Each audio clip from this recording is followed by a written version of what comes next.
Hello dear student, तो आप सभी का हमारे यूट्यूब चैनल में बहुत बहुत स्वागत है। तो आज की इस वीडियो हम सबसे मोस्ट इम्पोर्टेंट टॉपिक करेंगे जो आपका संख्या पद्धति है। ठीक ना, आपका लेक्चर नंबर फर्स्ट है। आज से हम आपको मैथ रेगुलर एक एक वीडियो देंगे जो कॉम्पिटिटिव एग्जाम के लिए बहुत ज्यादा इंपॉर्टेंट होगा।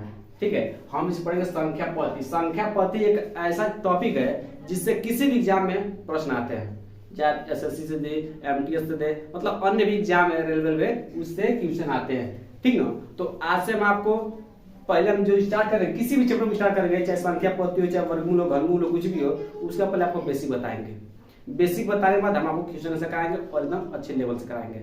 ठीक ना, क्योंकि किसी भी चीज के बारे में पढ़ने से पहले मेरा मानना है कि पहले उसके बेसिक पता होना चाहिए। बिना बेसिक के आप किसी भी काम को अच्छे से नहीं कर सकते हैं। ठीक है, दूसरी हमने लेक्चर नंबर फर्स्ट आपका संख्या पद्धति है। ठीक ना, इससे पहले बेसिक पढ़ाएंगे और हम रेगुलर एक वीडियो देंगे और उसमें इसके आगे वाला जो वीडियो होगा उसमें प्रश्न होगा, एकदम धाकड़ प्रश्न होगा कॉन्सेप्ट के साथ। एक भी प्रश्न ऐसा नहीं होगा जो आपसे बच जाए। ठीक है, सब प्रश्न आएंगे और आपको काम मिलेंगे यहाँ पर। ठीक है, चलिए वीडियो की स्टार्ट करते हैं और आपको बताते हैं। सबसे पहले आपको पता होना चाहिए कि संख्या पद्धति में कुछ परिभाषाएं हैं जो आपके आजीवन याद रहनी चाहिए।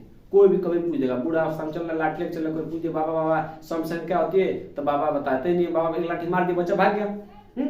तो वही अभी आपको पता हो जाएगा। अच्छा, बूढ़ अवस्था को छोड़िए ना, आपसे आप ही पढ़ रहे हैं जिस क्लास में, मान लीजिए आपका छोटा भाई चाहे बड़ा भाई पूछ दिया कि बाबू स्वाभाविक संख्या क्या होती है, तो स्वाभाविक संख्या है। अब स्वाभाविक संख्या पता ही नहीं है, तब क्या करेंगे, कोई बहाना मारेंगे उससे। तो नाक कटने से अच्छा है क्या कीजिए, कुछ पढ़ लीजिए और समझ लीजिए। ठीक है, खास करके हमारा मेन मकसद है हमारे कोचिंग के बच्चों को पढ़ाना। ठीक है, तो हमने संख्या परिचय किया है और कुछ परिभाषाएं जो इंपोर्टेंट परिभाषाएं जो हर विषय, मतलब हर विषय नहीं, मैथ के एक जड़ है।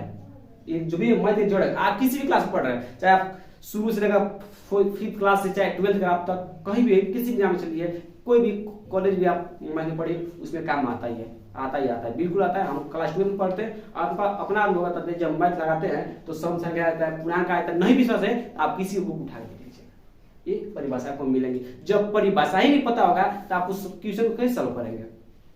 ठीक है, चलिए आपका हमने पहले परिभाषा किया, पूर्णांक क्या होता है। पूर्णांक क्या होता है, पूर्णांक के बारे में पूर्णांक क्या होता है। पूर्णांक का मतलब होता है बाबू पूरी संख्या। पर डिफरेंस छोड़िए, पर उसका अर्थ समझिए, उस पर गहराई में चलिए कि पूर्णांक का मतलब कहता है, इसको इंग्लिश में इंटीजर्स, जिसको हम आई से डिनोट करते हैं, आई से। ठीक है, किससे डिनोट करते हैं, आई से।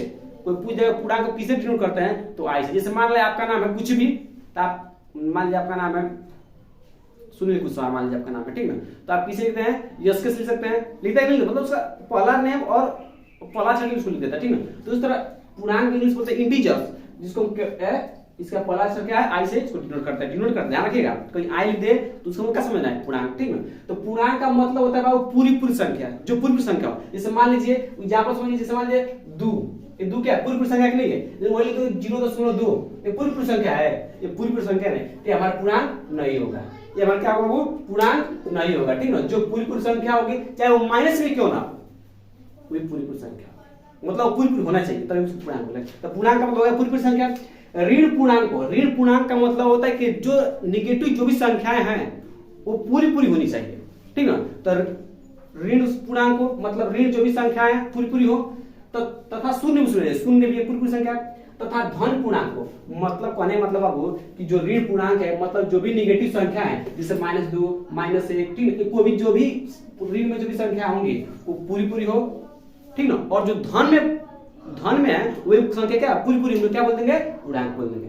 तो आपको पता होना चाहिए ऋण पूर्णांक को शून्य तथा धन पूर्णांकों का समूह जो होता है वो क्या कहता है बाबू, पूर्णांक। जैसे मान लीजिए एग्जांपल देखिए, उदाहरण देखिए, जैसे माइनस आप अनंत से आते हैं, माइनस इंफिनिटी से क्या आता है, प्लस के इंफिनिटी तक होता है।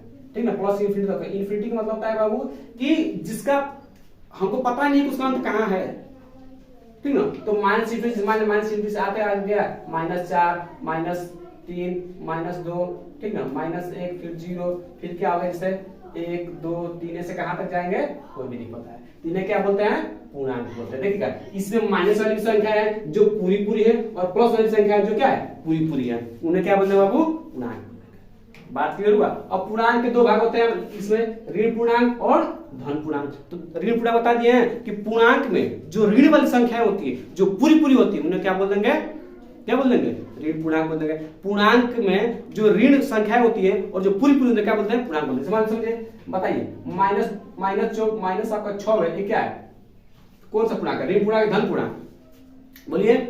ऋण पूर्णांक है क्योंकि इसके सामने क्या है, माइनस और चिन्ह है। अब बताइए -0.006 एक कौन सा क्या है, पूर्णांक है या ऋण पूर्णांक है या धन पूर्णांक है, बताइए। ये तीनों में कौन सी संख्या है, ये वाला बोलो, कोई भी नहीं, क्योंकि अभी ने हम बताया है कि जो भी चाहे वो ऋण में हो चाहे पॉजिटिव हो, मतलब धन में हो चाहे ऋण में हो, क्या होना चाहिए, पूरी पूरी होनी चाहिए। इससे मतलब नहीं कि तू कहां रह रहा है, ठीक ना, इससे मतलब ये बस हो कि तुम पूरी पूरी रहो, कहने का मतलब है, ठीक ना।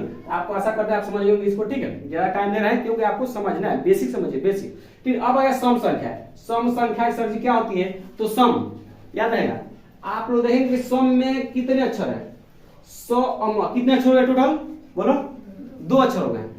तो जो 2 से विभाजित तो होने वाली संख्या इस पृथ्वी पर जो भी संख्या है 2 से पूरी पूरी कट जाए, नष्ट हो जाए, उसे क्या बोलते हैं, सम संख्या बोलते हैं। याद करें, बता दिए हैं कि सम में कितने अक्षर हैं, 2 अक्षर हैं, 100 2 अक्षर, तो जो 2 से कटे उसे क्या बोलते हैं, सम संख्या। जैसे मान लीजिए बाबू 4 हो गया, 4 2 से कट जाएगा, तो 4 क्या कौन संख्या हो गई, सम संख्या, ठीक ना।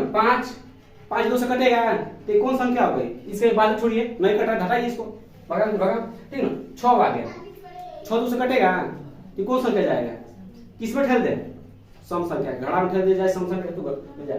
भाई बताइए 10 कौन संख्या है, सम है कि विषम, सम, देखिएगा 2 से कट रहा है कि नहीं, कोई भी संख्या है 2 से कट जाएगा।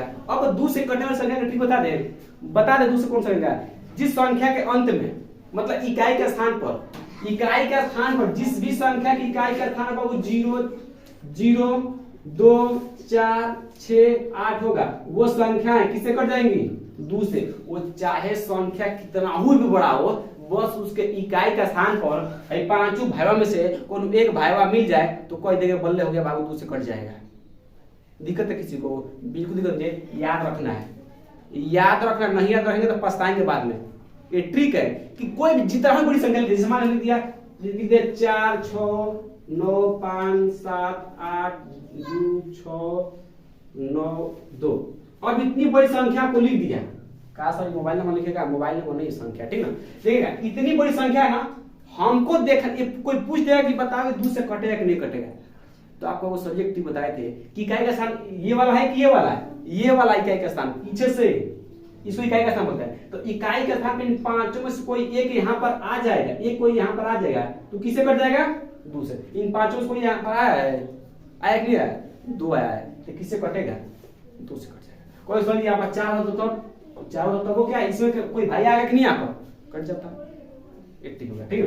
अब रहा बात, सर जी बताइए इतना तो हो गया, अब चलिए विषम संख्या क्या होते हैं। तो विषम संख्या इसकी बहन होती है,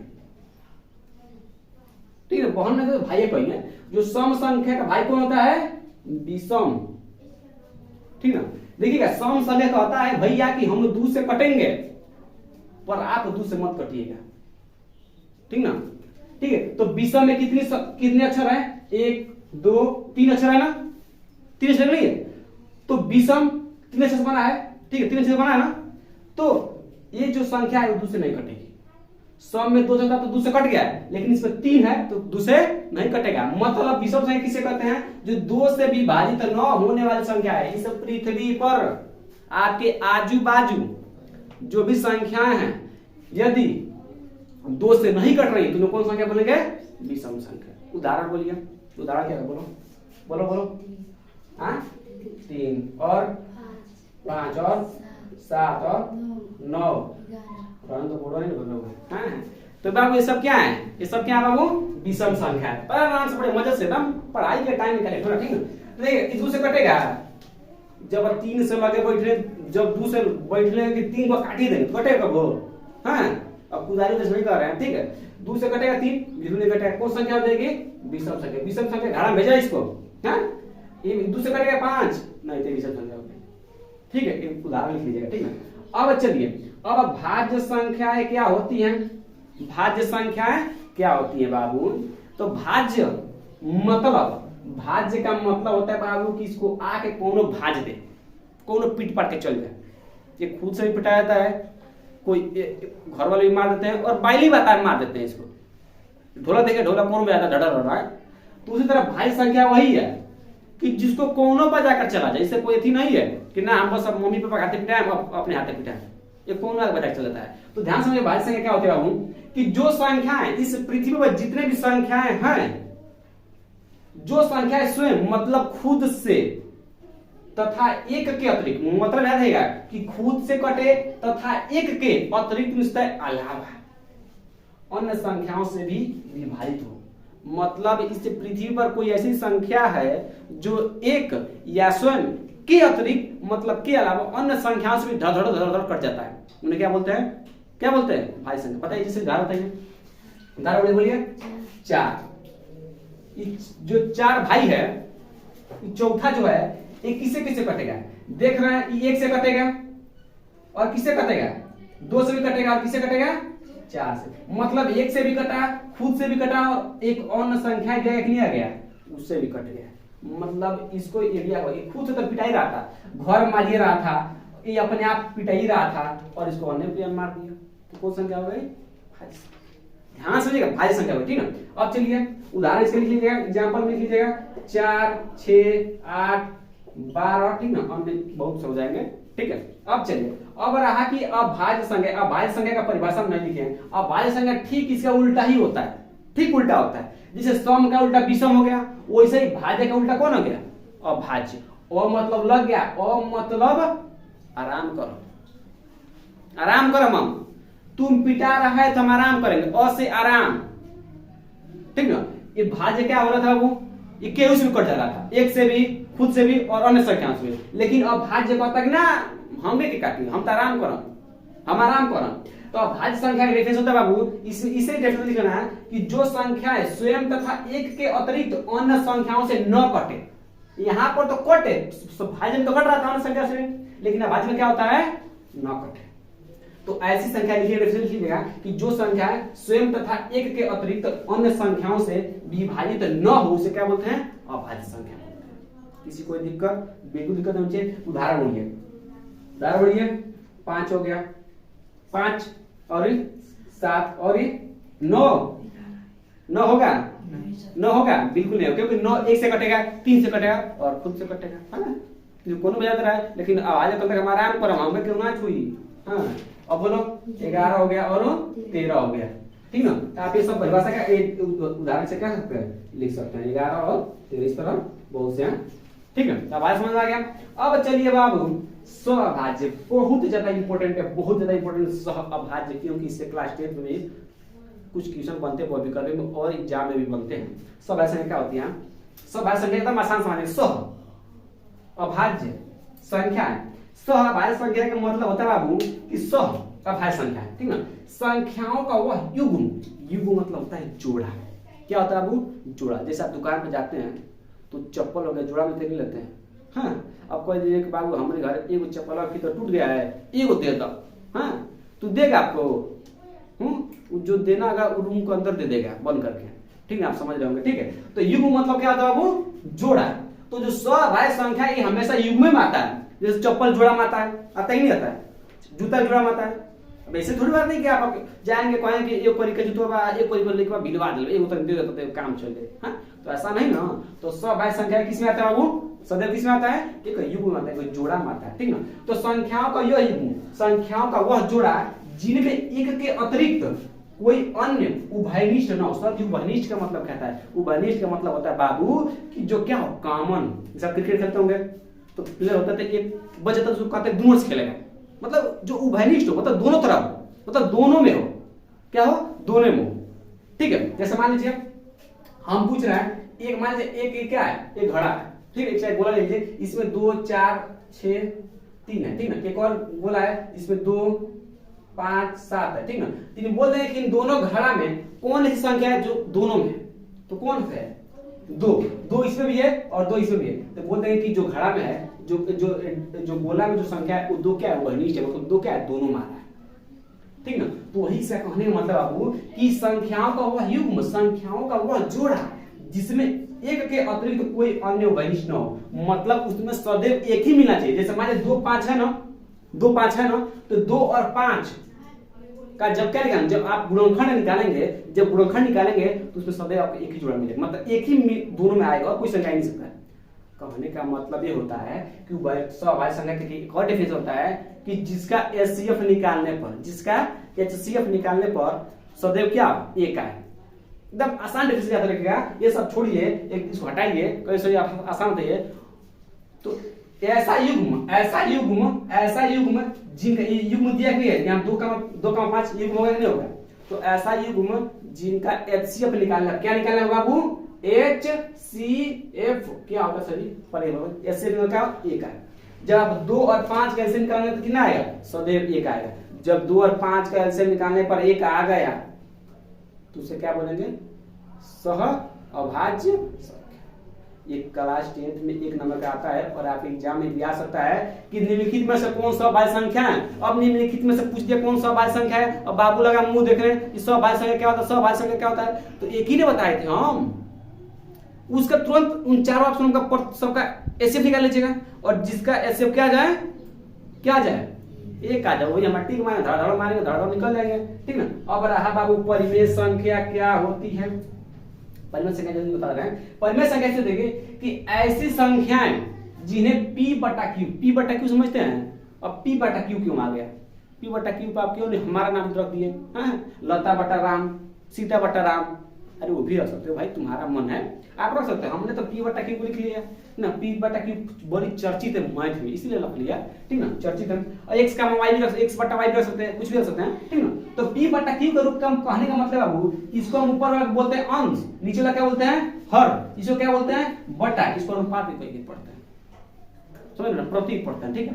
तो p बटा q के रूप में मतलब अंश बटा हर के रूप में लिखी जा सकती है, लिखी जा सकने वाली संख्या क्या होती है, परिमेय संख्या होती है। अब इसमें कंडीशन है, इसमें क्या है, एक कंडीशन है कि जहां पर जो और p और q है ना, ये क्या है, यहाँ पर जो p और q है पूर्णांक संख्या है। पूर्णांक संख्या क्या होती है, अभी ऊपर बताए हैं, भूल गया क्या तुम, p बटा q, यहाँ p क्या है पूर्णांक है, q भी क्या है पूर्णांक है, ठीक है। और एक कंडीशन है रखना बाबू कि जो यहाँ पर q है नीचे वाला कहता है कि हम कब 0 बराबर ना रखो। यदि हम के तुम लोग 0 बराबर जैसे रखो उसे क्या कर देंगे, हम नाश कर देंगे।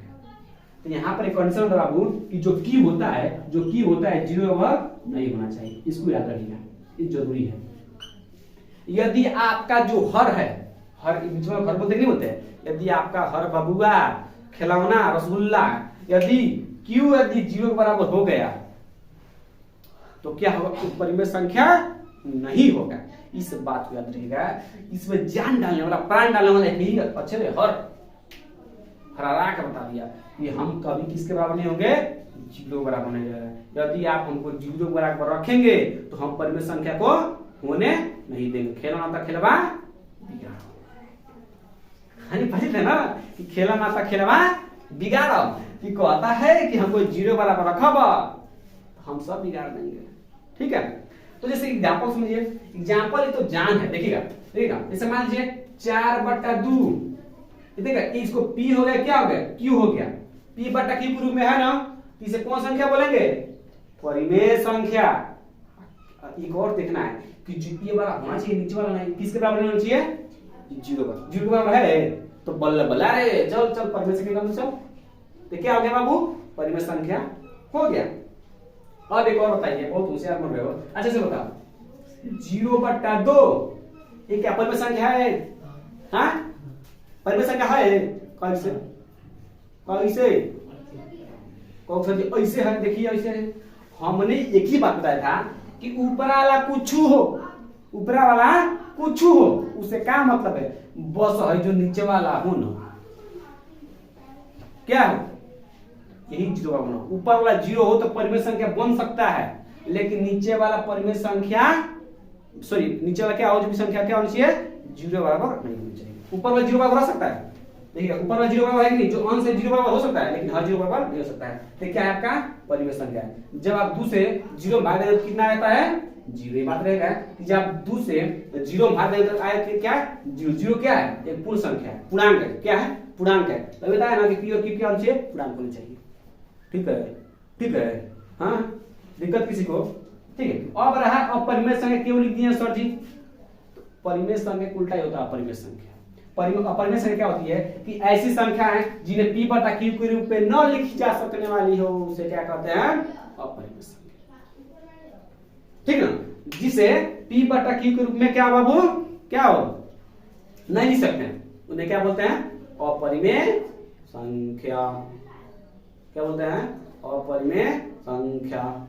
ठीक है, तो किसी कोई दिक्कत बिल्कुल नहीं लीजिए। आपका क्या पद्धति चैप्टर था उसका बेसिक था, जो परिभाषाएं हमने आपको याद करवाए जिंदगी भर काम करेंगे बाबू। एक भी कोई चैप्टर ऐसा नहीं होगा जब आगे क्लास में आप पढ़ेंगे, आज चाहे आप किसी भी एग्जाम का तैयारी कर रहे होंगे तो वाला डिफेंस बहुत ज्यादा जरूरी है।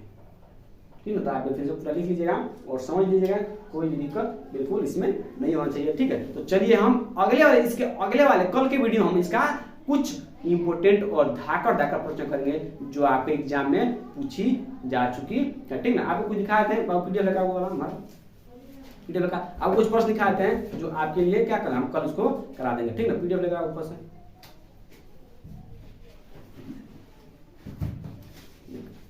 ठीक ना। देखिएगा हम आपको कल संख्या पद्धति से कुछ प्रश्न कराएंगे। ठीक है, जो पीडीएफ हम ऑलरेडी लिख चुके हैं। ये प्रश्न ऐसा प्रश्न लिखा है हमने कि जो हर एग्जाम में आता ही आता है, ऐसी कोई एग्जाम नहीं जिसमें आया नहीं हो। एग्जाम का ही प्रश्न है जो एग्जाम में आ चुका है, तो सब आपको हम इसमें से कराएंगे और कुछ कॉन्सेप्ट हमारे पूरा सूत्र लिखा कराएंगे। ठीक है, तो यदि आप हमारे वीडियो को पहले देख रहे हैं तो वीडियो को लाइक और चैनल को सब्सक्राइब जरूर कीजिए।